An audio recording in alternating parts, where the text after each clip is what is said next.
Welcome, everyone, to episode 15 of the Contested Labs podcast tonight. What's going on? It's a two-man pod, Eddie and Raul. Everybody else is out for personal reasons. Yes. Coaching decisions, I'd say. Yeah. Coach's decision, DNP. Yep, definitely. For all parties who are not here tonight, coach's decisions. We wish them all the best, and hope they'll be back soon. You can find us on Twitter at ContestedLayup1. Email us at contestedlayupspodcast@gmail.com. And subscribe to us on iTunes, Google Play, Stitcher, and TuneIn. Remember to rate and review us. So shout out to Mr. Dew for reviewing us on iTunes. And also shout out to Thibodeau for reviewing us on iTunes. Thank you guys for the reviews. We appreciate them. Thanks, guys. On a quick side note, stickers. We got stickers coming in probably within the next week or so. So be on the lookout for some of those. Also, We got bumper stickers too. we also have bumper stickers too. We'll be around town and look for the Contested Layups logos. Yeah. You're going to see them. A lot of new and exciting things in the future coming for you guys. Yeah. And just continue to spread the word if you're out there, and we really appreciate everything. Yeah, thank you guys. Thank you for listening again. And thank you for tuning in. Let's get it going, Raul. Let's do it. All right, man. So, in the NBA, we're going to start with the NBA today. A lot of super hot teams right now. Yep. The Houston Rockets 16-game winning streak. They are 33-1 when Chris Paul, Clint Capella, and James Harden all play together. That's ridiculous. Yep. Rondo is killing it too with the Pelicans. That trade for Niko Mirotic really looking like it could be a steal for them if they continue this recent play. I knew Mirotic was going to be great on that team. Yeah, you called it, man, and he's really fit in well. It just makes sense. Yeah. It just makes sense. They needed an extra shooter and someone to space the floor, and Anthony Davis is playing like an absolute monster. Yeah, Mirotic could be a starter, dude. I wasn't convinced. I didn't buy all that nonsense of how Mirotic isn't a starter. I think he just needed the right situation and the keys to the car. Yeah, they just needed a to fit in. And I think it helps that Rondo helps him a lot too. Oh yeah, His familiarity with Rondo really comes into play in New Orleans, and Portland on an 8-game win streak. Yep. Damian Lillard just killing it. Yeah, probably debatably having just as good of a stretch as Anthony Davis. Yep, and if James Harden, LeBron James, and Anthony Davis weren't dominating the headlines, Lillard would probably be in the MVP consideration. Oh yeah, Damian Lillard is just the guy that, unfortunately, he just arrives to the party. Yeah, right. Just a little, like, not late, but he gets there when all the fun shit's like done. Yeah. Yeah, yeah, and but he's a monster though, man. And then you got a couple of Sixers right now, 6-game win streaks that is. The Raptors on a 6-game win streak, and Golden State, as of this recording, is on a 6-game win streak.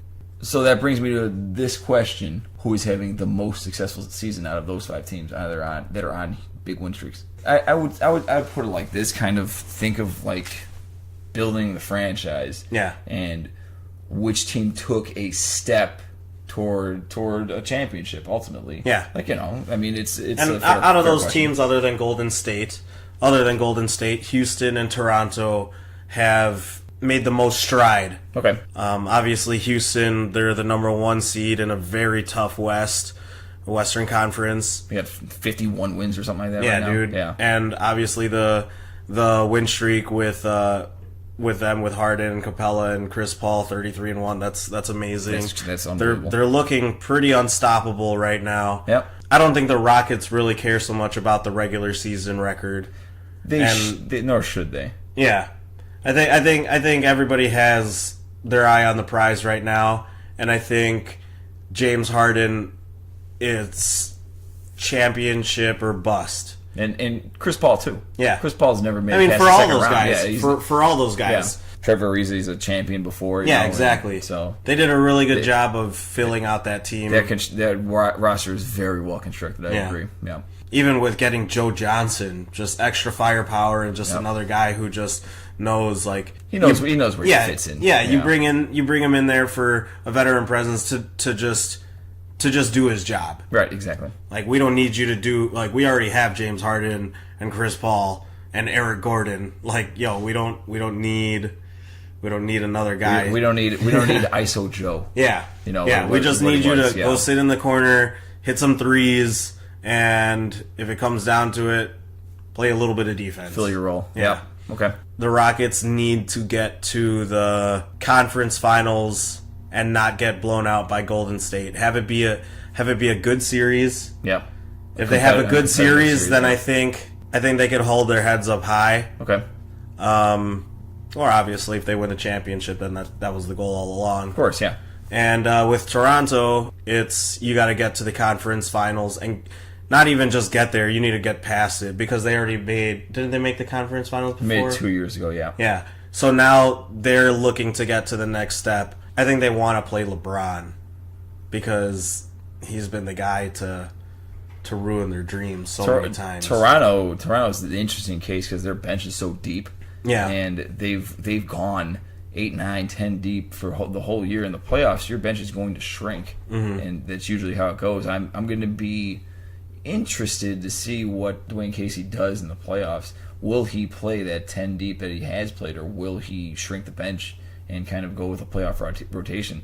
When the Bulls had their best team in years in the 2011 team, the Bulls and Thibodeau, they were a 10 deep team, and they kept that. Yeah. And, I mean, it got them to the conference finals. They got beat by the Heat, but still, though, they kind of went with that strategy. So it's going to be interesting to see how the Raptors do it.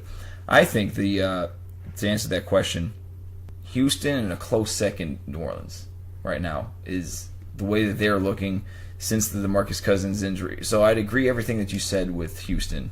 Really, yeah. I mean, that's a well put together roster. It really was. Obviously, getting Chris Paul, James Harden, that whole dynamic to see if that was going to work. Clearly, it did. Yeah. But I think the Pelicans really have made a huge stride, especially since DeMarcus Cousins getting hurt. I think you look from last season with the Pelicans where they were not even remotely close to the playoffs. Yeah. And then you go to this year and they're fourth in the West right now. I mean, just making that drastic of an improvement and really retooling the roster from last year. But that kind of improvement really speaks volumes to the growth of Anthony Davis, who is playing out of his mind. And that's great for their future. And I think that the Pelicans, they build with that confidence where they make the playoffs this year. If they're a top 4 seed in the West in the playoffs, there's no reason why DeMarcus Cousins doesn't resign.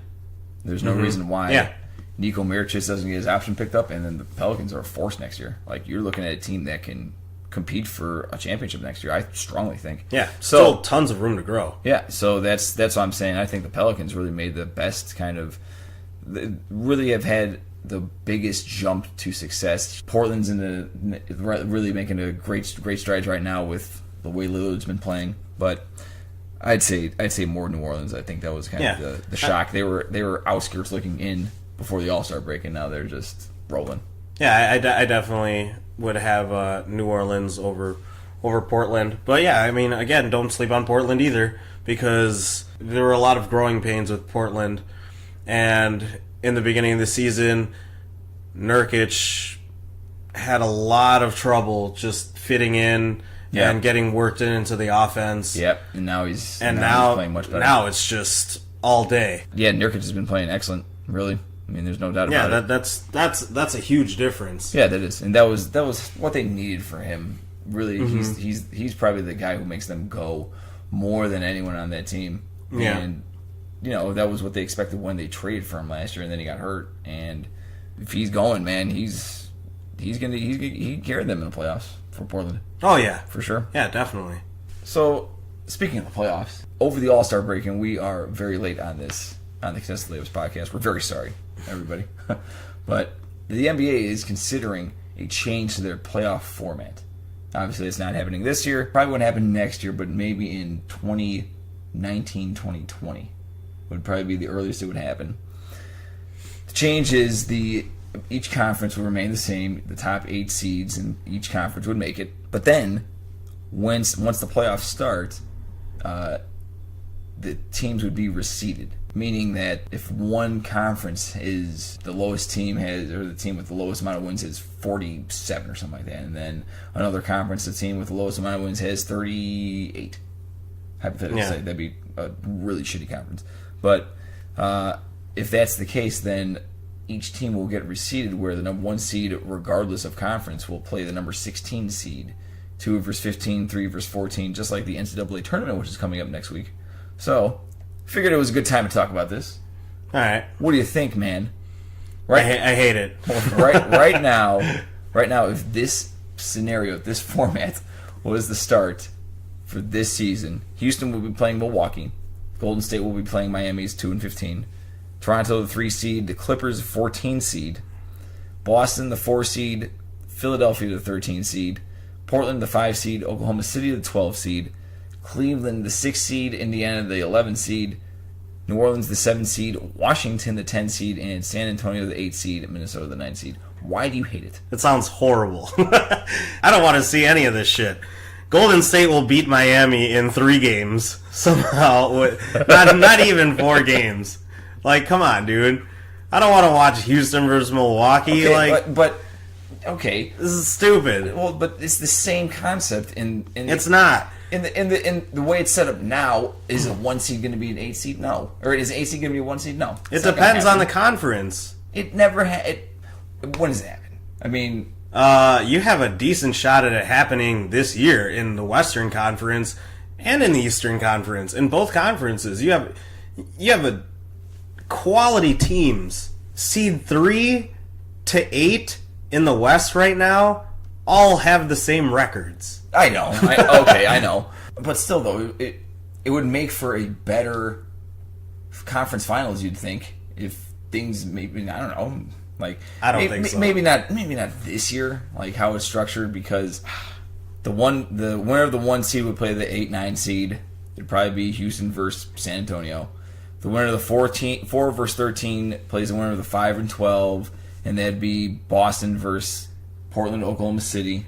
Boston and Philly versus Portland, Oklahoma City. Who would get home court advantage? Who would get the higher seed? This sounds so stupid. This sounds so. The travel is the only thing that's limiting this. So the NBA would have to figure out a schedule. That's the biggest limiting factor. No, just don't do it. Don't even worry about that. Like, don't complicate it, dude. The cream already rises to the top. You can't tell me that regardless of how bad the Eastern Conference was or how good the Western Conference was, that the finals every year the people who were supposed to be there were there. I think this would have had way more relevance 10, 12 years ago when the West was stupid. When Garnett, Duncan, Kobe, Nowitzki, all in their primes, Steve Nash, all in the West, and the East had Jason Kidd. LeBron wasn't even close to being what he is right now. He had the Pistons. Yeah. The East was terrible, and the West was stupid loaded. And the West, if you got out of the West somehow, you were guaranteed almost a championship, except for the Pistons. I admit, the Western Conference is harder than the Eastern Conference. Yeah. If you look at the teams that will wind up being in the playoffs, they're just as legitimate as the teams in the West. From the East? Yeah. Is Indiana as legit as, I don't know, Portland? New Orleans? Yeah. No way. You can make a case either way. Philly and New Orleans, doesn't that sound like a good match to you? Exactly. That sounds awesome. But what if that were to happen in the first round of the playoffs? Oh my god. Dude, that'd be amazing. That would not happen in the finals this year. No, you can't. But if you can't always get what you want, dude. No, that's what I'm saying though. No. If that was to happen, no. Dude, try to tell me that would not be an awesome series. I'm sure it would be. Embiid versus Anthony Davis for 7 fucking games. It If would they- be incredible. If they were that good, Those guys will be going for 50 every game. okay. Well, if they were that good, then they'd be there in the finals. Okay, there might be a couple years from it, but still it'd be so cool to see them young, relatively young in their careers, playing in a meaningful, really getting great playoff experience, going against each other. No, No, I don't want the league to help some of these other teams along to. For what reason? This isn't an all-star game. This is for a championship. I understand that, and that's why the top 16 teams are playing for the championship. But it's just you're switching it up from what it's been, and so it's not teams that know each other; it's teams that don't know each other. But then they go into 7 games, and you got to figure them out, and it's pretty kind of cool. I think it'd be awesome, man. I think this would be the travel would be weird, so it'd probably be like every 2 or 3 days you get a game. God, that sounds horrible too. but What? But the quality of the games would be great. I think, man. I don't know. I still hate it. I still hate it. Cleveland right now, if this was to happen, Cleveland would be a 6th seed. They'd have to play. I mean, they play Toronto if they advanced, and then if they continue to advance, they'd probably they would play. All right. So look at this. They play Golden State in the conference finals. What's the difference? The teams that deserve to be there are there. You'd have a Houston-Boston conference finals. Do you see that game earlier this week? That was a great game. Yeah, I know. You'd have that, and that's for 7 games in a conference final to get to the championship. Those conference finals would be awesome, dude. Those would be awesome. You can't deny it. If Cleveland and Golden State play in the conference finals in Houston and Boston, you're going to get the best of both. You're going to get the winner. I'm sure it would be a good game. I'm sure it would be a great series. And I'm sure I'd watch it even if it happened. But I don't like it, dude. All right. Just keep it the same. Like, The NBA's trying to be innovative. This is not what's broken with the NBA. Like, There are very few things broken with the NBA right now, honestly. Not that maybe losing on purpose, rewarding losing. Well, now we're going to go quickly to a team not in the playoffs at all, not even remotely close. Chicago Bulls, our hometown team here, lost a game against Boston this week, got smashed, and then came back on Wednesday and beat the Memphis Grizzlies at home. The Bulls tried to bench 2 of their bums. Robin Lopez is a quality center, but Justin Holiday's pretty much a bum, except against Memphis. Of course, he was 5 for 5 and actually helped the Bulls win the game. Just wanted to recap the Bulls' kind of hilarious week that they were trying to tank and they couldn't do it. They were trying to lose and they couldn't do it because the NBA blocked their sitting of Lopez and Holiday. Fans aren't paying to go see Robin Lopez and Justin Holiday. yeah. Plain and simple. Which, They're going to see if the Bulls were benching Zach LaVine and Lauri Markkanen. That's a problem. like, here's what I don't get. And shout out to Larry Asher. Larry, I want to shout you out. I'm going to be playing devil's advocate for your side the best that I can. Okay? All right. Why would you keep Robin Lopez? If you felt that you were just going to try to bench him down the stretch to try to tank or whatever your plan was Were you talking about at the deadline? at the deadline. I just don't think there were people who wanted him. You don't see it? No, I don't see that at all. You think that he was a potential like the teams wanted him? Yeah. I think people were probably calling for him and asking about him, and they probably didn't want to give him up for whatever reason. If you're not going to have Robin Lopez around, why even keep him? I don't even think that he's probably not even going to be there next year. What I've noticed, Robin is a good defender off a screen and roll. He talks. He's very vocal. I think part of the Bulls' hope is to get these young players, Cristiano Felicio, Bobby Portis, better defensively. Really, that's one of Robin's biggest strengths. It's not like he's just sitting around. But listen, Robin Lopez, Felicio, Bobby Portis, those guys aren't going to get you to a championship. The Bulls are not looking to win a championship in the next 3 years. You know that. They're looking to get to the playoffs. And can Robin Lopez get you to the playoffs? Yes, he can. What now? Now this could be why they kept him. Say the Bulls, They bench him now, and he's not playing, okay? But then they keep him on the roster next year. He's under contract. They draft a 5. They draft Bamba from Texas. And just hypothetically, obviously, like, it might not happen, it might. But I think, regardless, the Bulls will be targeting a 5 in the draft. And Robin Lopez is there to mentor him. That's a great player to have to mentor a young player in the NBA. No question about it. He's a pro. He's a guy who you want around to mentor the next guy who's going to be a stud for you. I think, honestly, that's probably why they kept Robin. Cristiano Felicio is a backup. They know that. They signed him to a bad deal this offseason. But Robin Lopez is sticking around because he's going to be there. He's going to be that voice in whoever the 5 is that they draft. He's going to be the voice in that head. He's going to be the guy talking them through on defense, and he's going to teach them how to rotate, and he's going to teach them how to hedge screens and stuff. And in the NBA, these are things that Robin does really well.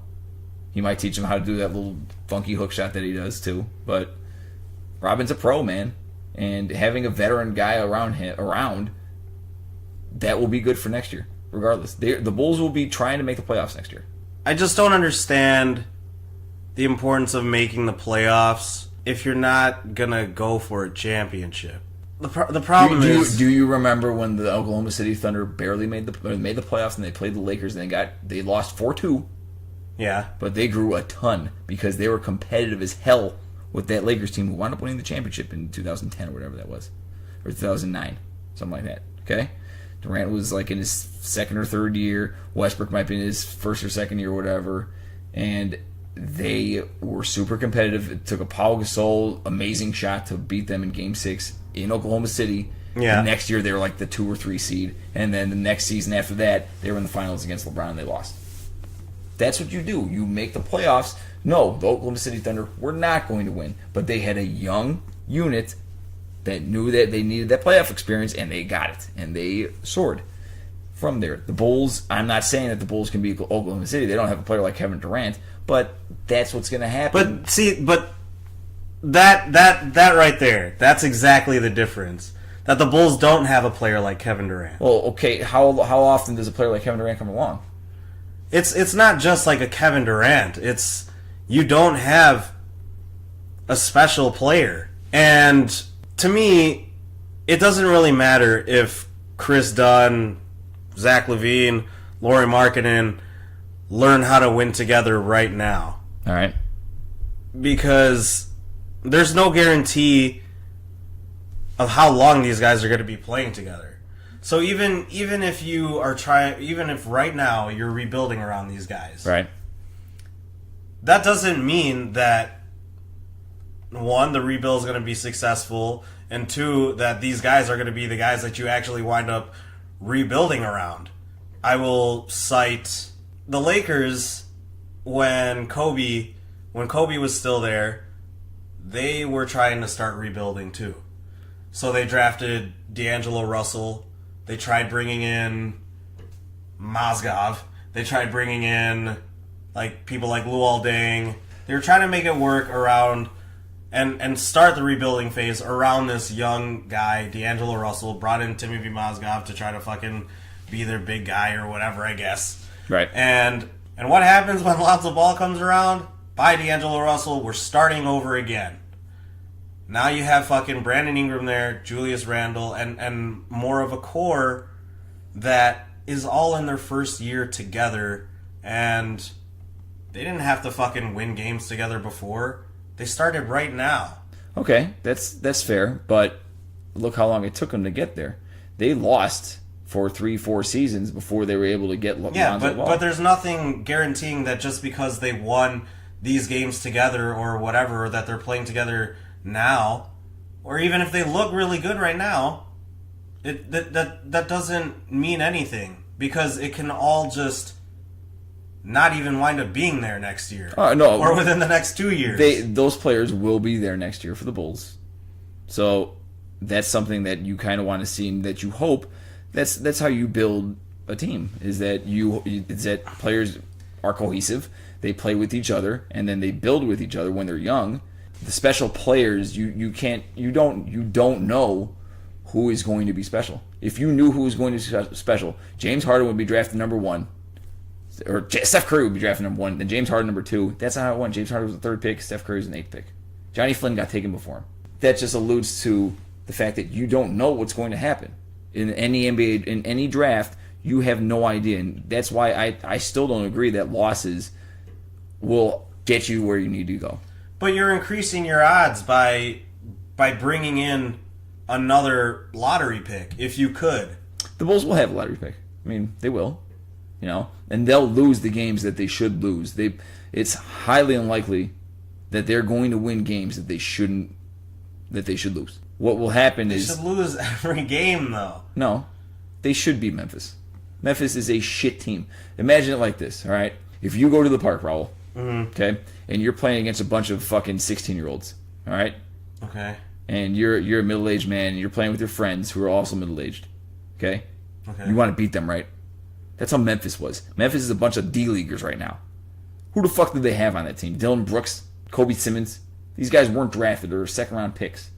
If you lose to Memphis, that kills their confidence. No doubt about it. They had to beat Memphis, and I was glad they did. No. Yes. No. You're playing against a bunch of D-leaguers, dude. No. Yeah, exactly. Dude, Laurie and Chris and Zach LaVine know that they can beat these guys any day of the week. No. Like, no. Yes, they No, do. they don't. No, they don't. Yes, they do. Like, you honestly think that Laurie, Chris Dunn, and Zach LaVine are worried that they can't beat Marc Gasol and a bunch of... And so, what do you want? What do you want them to do? You want them to lose? You want them to lose on purpose? Come on, man. Yeah. No. Because it's too late for that now. It's too late. If So you like want- like I've been saying, if it were the beginning of the season, or when they were still going on their winning streak, that'd be a lot different. The fact of the matter is that you're still hovering around 25 or near 30 wins. You're still one of the worst teams in the NBA, and you still have a lot of work to do. But I don't think that these guys are good enough yet to say that they can beat X team or beat Y team any day, regardless if they had a win against them.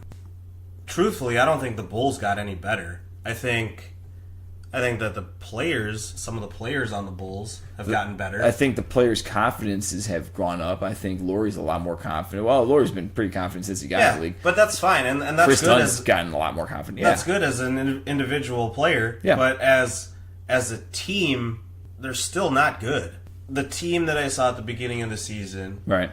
versus the team that I see now, Yeah. it's like the same. I think the Bulls have a lot of learning to do. Yeah, I agree. And in the meantime, you're not going anywhere. Okay. You're gonna go. You might be able to go next year if you get like a good draft pick or something, or Yeah. if you acquire a good player. But right now, you're not going anywhere, dude. Like, there's 15 games left in the season. Like, what do I even care if you win against the Mavs or the Grizzlies? Like, that doesn't mean anything. If anything, it's the same. It's the same shit. You either win or you lose. It doesn't really matter. You're gonna stay in like the same place. The difference in quality player that you might get.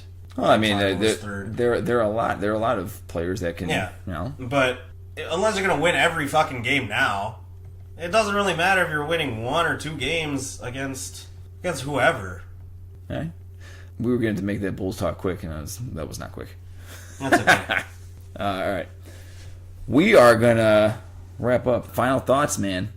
Final thoughts. Only a 2-man final thought tonight. Glad Anthony Davis didn't seriously break anything. Hopefully he gets back soon. And to all the Lonzo Ball haters out there, fuck off. Guys, I don't even know how you could call him a bust anymore. Yeah, he's out there killing. Yeah, like, come on. And give David Nwaba back his minutes. I agree. Give David Nwaba back his minutes. I understand that the league fined you. Fine. Play Justin Holiday like 2 minutes a game. Yeah. Like, why are you... I don't know. You know, my final thought is My final thought: Boston. That's a nasty team right there. They're coming for the heads of Toronto and Cleveland. I think that team is super motivated, athletic as hell. Jason Tatum, had a phenomenal game against the Bulls, 22 points I think it was, or something like that. Them playing the Bulls actually made a believer out of me. Yeah, just how tenacious they were. Yeah, I got Boston. I got Boston making it through the East now. Yeah. The Bulls have gotten blown out this year, yes. The game against Indiana was the last one they really got blown out when they lost by 40 or whatever. And that was just kind of a bad situation, I thought, for the Bulls. This one, the Bulls should have been, probably theoretically should have played better, but where they're at home and they're playing a tough conference opponent, and Boston said no. And Kyrie was out. And just the tenaciousness of Boston was very impressive. I'm sticking with my pick from earlier in the season. I'm thinking Boston is going to make the finals out of the East. I'm still going to say it, man. That team is just nasty. Yeah. Thank you for joining us tonight on the Contested Layups podcast. Again, remember you can find us on Twitter at ContestedLayup1. Email us at ContestedLayupspodcast@gmail.com. Rate and review us on iTunes, Google Play, Stitcher, and TuneIn. And look around town for stickers and bumper stickers. Drop us a line, send some love, and maybe we'll send you back some stickers. Maybe we'll send you back a t-shirt too. We got those on the way. Thank you for all your support. Yes. And get ready. Make moves. Have a good Friday. Eddie's an idiot. Don't worry about it. Shut up.